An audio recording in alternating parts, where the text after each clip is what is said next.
বলছি আপনার স্ত্রীকে তো দেখছি না, মানে ওনার কি শরীরটা খুব খারাপ নাকি? মানে দেখেছেন শুধু শুধু আমাদের ডেকে নিজেদের ব্যস্ততাটা বাড়ালেন। আরে না না, তেমন কিছু না, দাঁড়ান আমি ওনাকে ডেকে আনছি।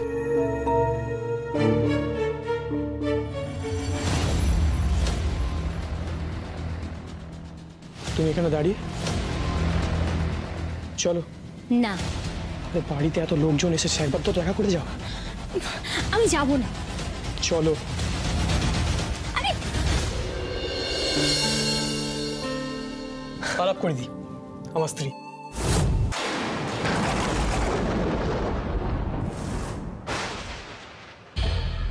তুমি?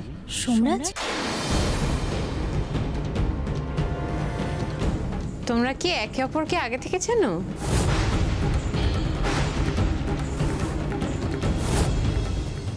না না, আমি শোভনের মুখে ওনার নামটা শুনেছি বোধহয়।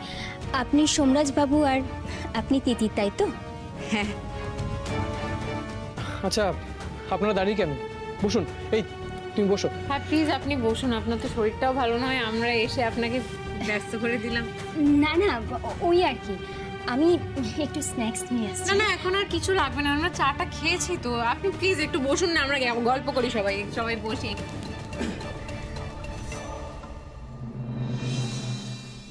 মা আমাকে দাও, দেখি দেখি। এই তো। তা দেখছি তোমার মা বাবা তোমাকে একা রেখেই চলে গেছে। হ্যাঁ, ও তোমার মা তো আবার খুব বড় নেত্রী, আর কিছু থাকুক বা না থাকুক সব ব্যাপারে কিন্তু ওস্তাদি আছে তার। তা দেখো তুমি কিন্তু তোমার মায়ের মতন হও না, কেমন? আমার প্ল্যানে জল ঢালার জন্য আমার মেয়ে মুখিয়ে আছে। আমি বাচ্চার কোনো ক্ষতি করতে চাইছি জানলে তো রাজ্য আবার আমার অ্যান্টি হয়ে যাবে। উফ, জ্বালা কি কম। আমি ওকে বলছিলাম আপনি কতটা ব্রেভ। সেদিন আপনি যেভাবে সাহসিকতার পরিচয় দিলেন, সত্যি। কি বলছেন শোভন বাবু, আমার জায়গায় যে কোনো মা থাকলেই একই কাজ করত।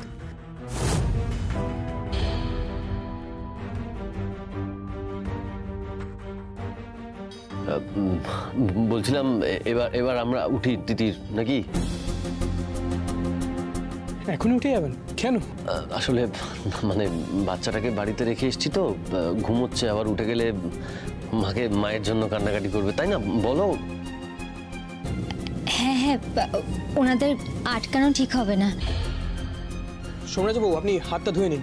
এই তুমি ওনাকে ওয়াশরুমটা দেখিয়ে দাও। না না, তার কোনো প্রয়োজন নেই। আমি আরে তাই হয় নাকি? এই তুমি নিয়ে যাও, দেখিয়ে দাও। আরে ঠিক আছে, আসুন আসুন। সোমরাজ নামটা যদি একবারও শোভনের মুখে আগে শুনতাম, আমি তোমাদের কখনোই বাড়িতে আসতে দিতাম না। একটু আগে যে বললে তুমি শুনেছো, মিথ্যে বলার অভ্যেসটা যায়নি এখন। মিথ্যে বলে আমাকে বিদেশ চলে গিয়ে তারপরে। চুপ, একদম চুপ। আমি তোমার মুখ পর্যন্ত দেখতে চাই না। আমিও চাই না। তার মানে আমি ঠিকই ভেবেছিলাম।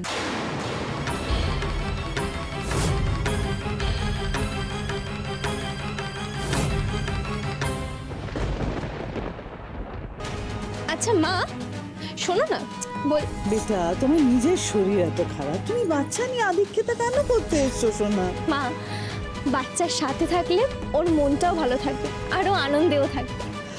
আর শোনো, তোমার মা যতক্ষণ না আসছে রাজ্য জয় করে, ততক্ষণ তুমি আমার সাথেই থাকবে, কেমন? চলো। আরে আমার পুরনো ফোনটা দাও। তুমি তিতিরের ঘরে কি করছো?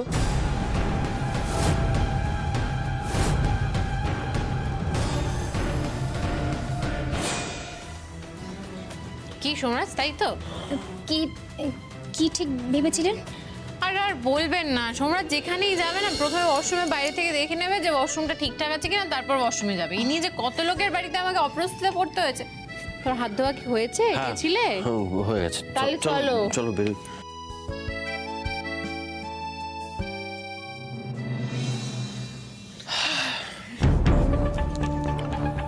শোভন বাবু, আমরা তাহলে আজ বেরোই। কি আর বলবো, ঠিক আছে। খুব ভালো লাগলো আপনাদের এখানে এসে। আপনাদের কিন্তু নেক্সট উইকে আমাদের বাড়িতে আসতেই হবে।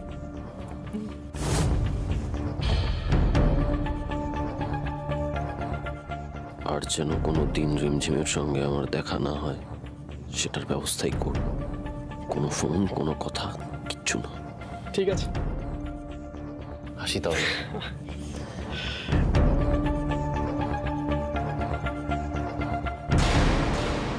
তোমার ফোন বিজলির কাছে আছে মানে? মানে আমাকে তো এই বাড়িতে সেভাবে কেউ মেনে নিতে পারেনি, আর উনিও ব্যস্ত থাকেন। একমাত্র বিজলি তো আমার সাথে ভালো ব্যবহার করেছে। আর আমার ওই আগের ফোনটা রিপেয়ার করতে দিয়েছিলাম আমি বিজলিকে। মা তো নিজের পরিচয় রিভিল করতে পারছে না, কিন্তু ছোট্টা ভাইয়ের বউকে তো আর যাই করুক মা তো ফেলে দিতে পারবে না। তাই হয়তো মাই একমাত্র ওর সঙ্গে ভালো ব্যবহার করছে। दिया बिटिया, आप कहिए इतनी चिंता कर रहे हो? चिंता करो क्यों नहीं, आपका फोन आउट हाउस में रखा है। আমি গিয়ে নিয়ে আসছি, কেমন? আপনি একদম চিন্তা করবেন না। बेटा राजन ना, आप जाइए कमरा में जाके একটু আরাম করুন, কেমন? যা, শরীর ভালো নেই, যা।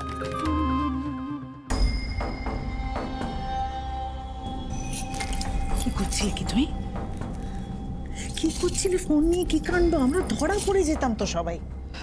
না, ওই ফোনে আমার করা একটা মেসেজ আসে। সেটা নিয়ে তুমি কি করবে? ওইটাই তো হচ্ছে একমাত্র প্রমাণ তিতিরকে পুলিশের কাছে ধরিয়ে দেওয়া। ঠিক আছে, আমি না হয় সেটার ব্যবস্থা করছি, কিন্তু তুমি দয়া করে একটু সাবধানে খাপ খুলবে, কেমন? আর একটু হলে তো দেখো, রাজন না বিটিয়া ছিল বলে আমরা বেঁচে গেলাম। তিতির হলে তো তুমি ধরা পড়ে যেতে।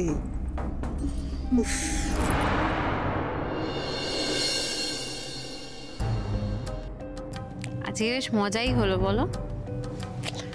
সত্যি তুমি আমাকে জোর করে নিয়ে গেলে বলে। কতদিন আমাদের দুজনের একসঙ্গে বেরোনো হয়নি। শোভনবাবুর সঙ্গে আগে দেখা হয়েছে ঠিকই, কিন্তু ওনার স্ত্রীর সঙ্গে আজকে দেখা হয় আমার সত্যি খুব ভালো লাগলো। তিতির, আমি তোমার মুখে ওই নামটা শুনতে পারছি না। ও এমন একটা মানুষ যাকে ভালোবেসে ঠুকে গিয়ে সমস্ত মানুষের ওপর থেকে আস্থা হারিয়ে ফেলেছিলাম আমি।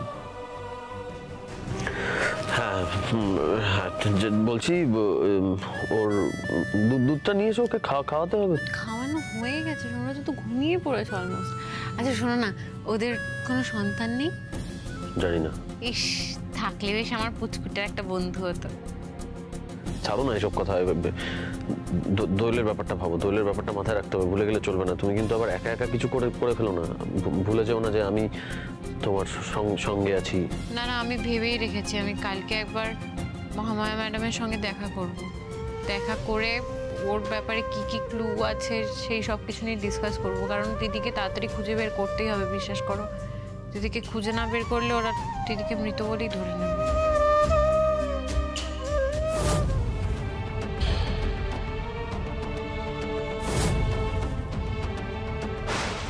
দিয়ার সঙ্গে কিসের যেন একটা মিল, আর যেন একটা মিল।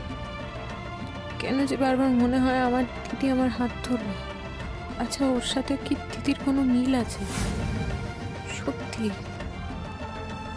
না, তা কি করে হবে? যত তাড়াতাড়ি সম্ভব দিদিকে খুঁজে বের করতে হবে, সব কথা না ভেবে।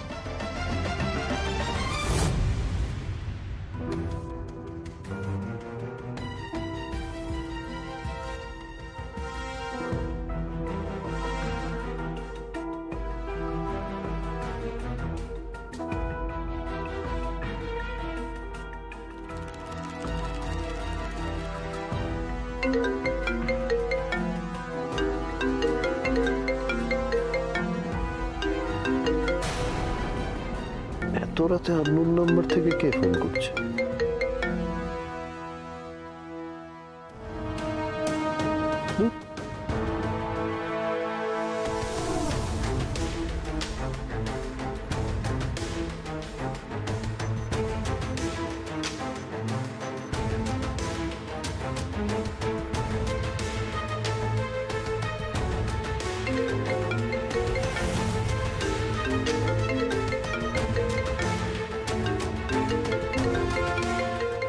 এতবার আননোন নাম্বার থেকে ফোন আসছে, কি ফোন করছে এটা?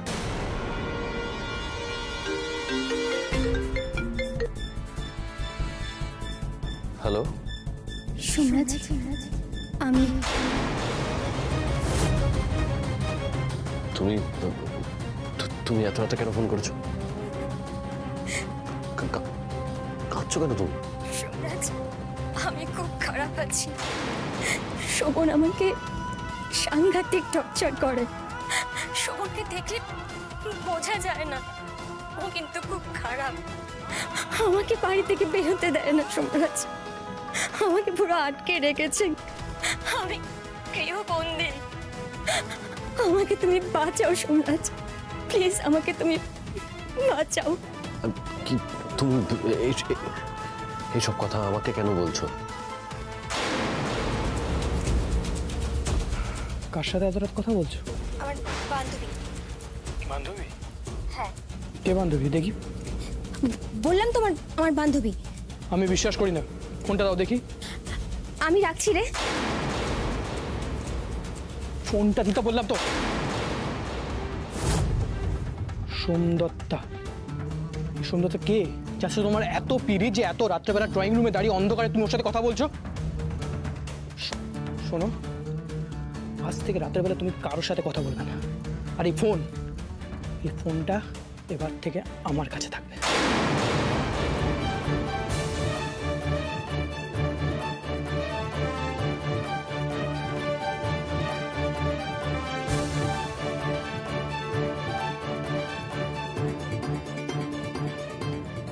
কে ফোন করেছিল সোমরাজ? ফোন ওই হ্যাঁ বলো না, আননোন নাম্বার। এত আজকাল রাতে ফোন করে বিরক্ত করছে। আমি কাল থেকে ফোনটা সুইচ অফ করেছো। তুমি তুমি তুমি টেনশন করো না, তুমি তুমি ঘুমিয়ে পড়ো। তিতির, তুমি যদি জানতে পারো সোহনের স্ত্রী আমার এক্স গার্লফ্রেন্ড ছিল এবং সে মাঝরাতে ফোন করেছিল, তুমি তো আমাকে এবং ওকে কাউকেই আস্ত রাখবে না। এদিকে তোমার শরীরও ভালো না। এই সময় অবশ্য মেয়েদের মনের ওপর অনেক কিছু চলে, মা বলেছে। আমি চাই না তুমি এই চাপটা নাও। ভেরি সরি, আমি তোমার সত্যিটা বলতে পারলাম না। কেন এত বছর পরে আবার সেই অতীতটার মধ্যে ঢুকে পড়ছি আমি? কেন?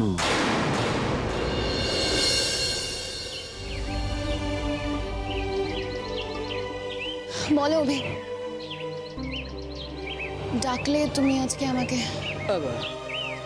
না মানে এই এসব কথা পরে হবে। হ্যাঁ, এই গরমে তুমি এত দূর থেকে এলে, এটা তোমার জন্য। না আমি আরে প্লিজ আমি আমি আমি খাবো না অভি। প্লিজ ধরো, প্লিজ প্লিজ। Thank you. দেখো কোয়েল, তোমার আর আমার মধ্যে যে ভুল বোঝাবুঝিটা তৈরি হয়েছে, তুমি তো মানো এসব কিছু তোমার দিদির জন্য। তোমার দিদি বাড়িতে এমন একটা সিচুয়েশন তৈরি করে রেখেছে যাতে আমি আমাদের এই সম্পর্কটার কথা বাড়িতে বলে উঠতে পারিনি। তুমি বিশ্বাস করো, তোমার দিদি, এই ব্যানার্জি পরিবার, আমাদের সম্পর্ক সব কিছু ছারখার করে দেবে। তোমার দিদির একদম ভালো না, একদম ভালো না। আর এই সময় কোয়েল, তুমি যদি আমার পাশে থাকো,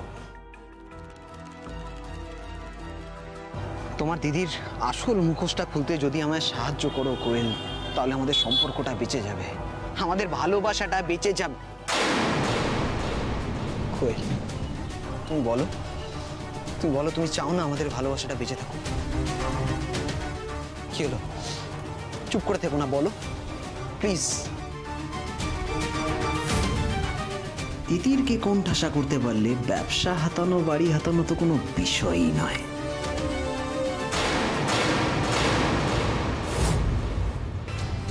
কোয়েল, তোমার সম্বিত ফেরানোর জন্য এই কাজটা করলাম। না মানে তুমি এতক্ষণ ধরে যা যা বলছিলে সবটা শুনেই মনে হলো যে ব্যাপারটা খুব স্বাভাবিক, খুব নর্মাল। কিন্তু না অভিরাজ, তুমি বোধহয় ভুলে যাচ্ছ যে জল অনেকটা গড়িয়ে গেছে এত কিছুর মধ্যে। বিপস বিপস করে এত সাংঘাতিক লাফালাফি করছিলে, আমাকে যা নয় তাই বলেছ। কি জানো বলতে, আমি তোমাদের মতো নই, তোমার যোগ্য নই। ঠিক বলেছি, তোমার মতো ছেলের আমার লাইফে কোনো জায়গা নেই। এতক্ষণ ধরে যে মিউ মিউ করছিলে, এই সব কিছুর পেছনে তোমার আবার কোনো উদ্দেশ্য আছে। কিন্তু এইবার তোমার ফাঁদে আমি আর পা দিচ্ছি না। আমার পেছনে যদি তুমি আর এসেছো, তোমাকে আমি পুলিশে দেবো।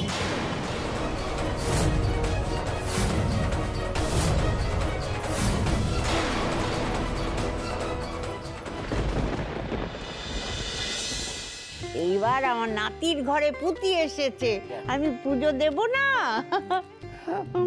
কিন্তু পুজো তো করা যাবে না, মানে দিদি তো মারা গেছেন তাই না?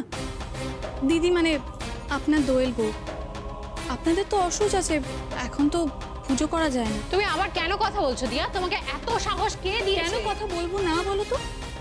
না মানে বাড়ির সবার কথাই তো তোমাদের ভাবা দরকার। বাড়ির একজন মারা গেছে, তার আত্মা শান্তি পাবে কি না পাবে সেটা দেখার দায়িত্ব তোমাদেরই। আর পুরোহিত মশাই যখন চলেই এসেছেন, পুজোর ব্যবস্থা না করে দোয়েলের শ্রাদ্ধের ব্যবস্থাটাই করতে বলো। কোনো শ্রাদ্ধ হবে না।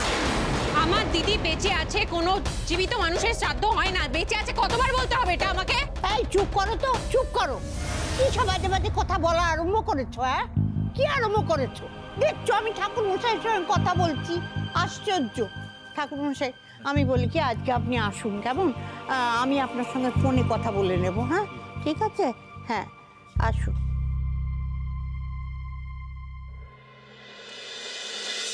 দাদুভাই কি আরম্ভ করেছে? হ্যাঁ, দুদিনের জন্য মেয়েটা এসছে, নিজেকে সর্ব ভাবছে।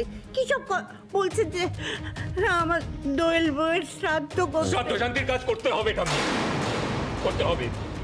আমি দোয়েলের হাজবেন্ড, এটা আমার দায়িত্ব। ওর শ্রাদ্ধ শান্তির কাজ করতে হবে। তোমার এসব ভুলভাল মতামতের পরোয়া কেউ করে না। আমার দিদি তো আমি বুঝে নেবো, তোমাকে কিচ্ছু করতে হবে না, কোনো দায়িত্ব পালন করতে হবে না।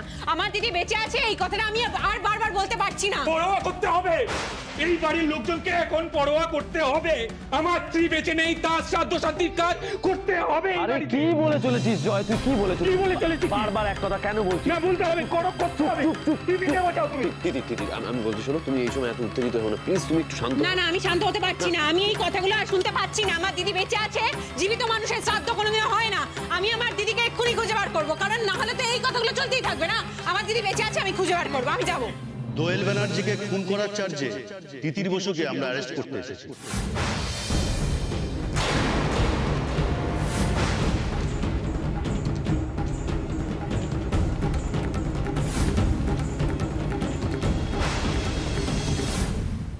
খুন করার চার্জে মানে সবাই এক কথা কেন বলছে?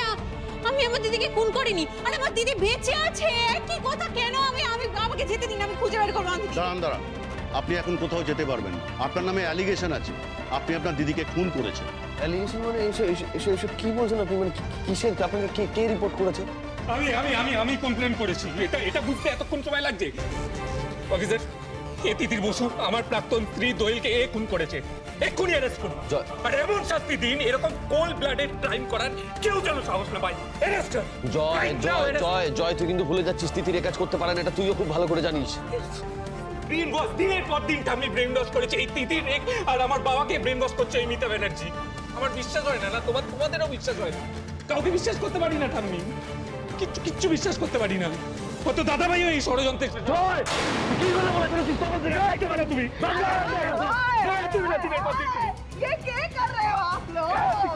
भाई में झगड़ा ठीक करनी। हाय भगवान, বাড়িতে পুলিশ भी आई है। পুলিশও এসছে, আমাকে অ্যারেস্ট করে নিয়ে যাবে বলছে। না, আমি নাকি আমার দিদিকে খুন করেছি। আমি খুন করেছি আমার দিদিকে। বেটা তিতির, তুমি শান্ত হয়ে যাও বেটা, শান্ত হয়ে যাও বেটা, শান্ত। অফিসার, আমি ওদের ঠাকুমা, আমি আপনাকে বলছি আমার তিতির বউ এই কাজ করতে পারে না, বুঝেছেন? আপনি দয়া করে আসুন। সবথেকে বড় কথা হচ্ছে আমার দিদি বেঁচে রয়েছে। আমি বুঝতে পারছি না কি হচ্ছে। আপনারা দরকার হলে অফিসার মহামায়া বটপালকে ফোন করুন, ওনার থেকে সব ডিটেলস আপনারা পেয়ে যাবেন। ওনার থেকে ডিটেলস নিয়েই আমরা এখানে এসেছি।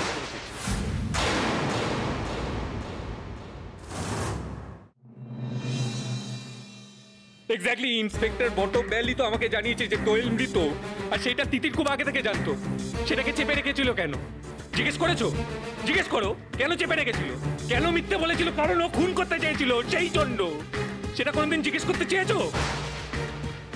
এগুলো সব তোমার অনুমান জয়দা। তোমার অনুমানের ভিত্তিতে তুমি পুলিশ ডেকে আমার ওপর এত বড় অভিযোগ আনতে পারো না। আমিও আজকে আমার অনুমানের ভিত্তিতে যে কোনো ইনোসেন্ট মানুষকে খুনি বানিয়ে দিতে পারি। সেই জন্য পুলিশ প্রমাণ চায়। তোমার কাছে কোনো প্রমাণ আছে এত বড় অভিযোগ আছে? কি চাই? প্রমাণ চাই। প্রমাণ দাও, প্রমাণ দাও। এটাই হচ্ছে একমাত্র প্রমাণ। এটা তো দিদির ফোন, তুমি কোথায় পেলে? এই দেখো কেমন খুনি কেমন ধরা পড়ে গেলে কেমন করে না, ঠিক ওরকম করছে। জানতে যাও কেন করছে, এরকম কেন করছে? তুমি ভুল বুঝছো। আমি দিদির ফোন ট্র্যাক করেছিলাম, দিদির ফোন এখানে থাকার। তুমি কোথায় পেলে দিদির ফোনটা? কোথায় পেলে আমার জানা দরকার। প্লিজ চুপ করো। নিজের দিদিকে খুন করে না এত নাটক করো না। তোমার শান্তিতে ঘুম হয় রাত্রির বেলা? তোমার বাচ্চা যখন বড় হয়ে জানবে যে তার মা একজন খুনি, সে তো তোমায় ঘেন্না করবে। ঘেন্না করবে তো? চ্যাম্পকে কিন্তু আমি ঘেঁচতে দেবো না ওর কাছে, আমি বলে রাখলাম। আমার সন্তানের ওপর আমার যথেষ্ট বিশ্বাস আর ভরসা আছে। আমার সন্তান এমন কোনো মানুষ তৈরি হবে না যে এরকম একটা অ্যালিগেশন আনতে পারে আমার ওপরে যে আমি আমার দিদিকে খুন করতে পারি। তোমরা এগুলো ভাবতেও কি করে পারো? আমার তো এসব কথা বাদ দাও। আমাকে বলো ফোনটা কোথা থেকে পেয়েছো? আমার দিদিকে খুঁজে বের করা আমার দরকার। কোথা থেকে পেয়েছো ফোনটা? কোথা থেকে খুঁজে পেয়েছি মানে? এটা কাঁচা কাজ করে ফেলেছিলে তো। ফোনটা তো সেই জন্যই পেয়ে গেছি। দাদা ভাই, এই ফোনটা আমরা আমাদের বাগান থেকে উদ্ধার করেছি। দিয়ে উদ্ধার করেছি। বাগান থেকে উদ্ধার? হ্যাঁ।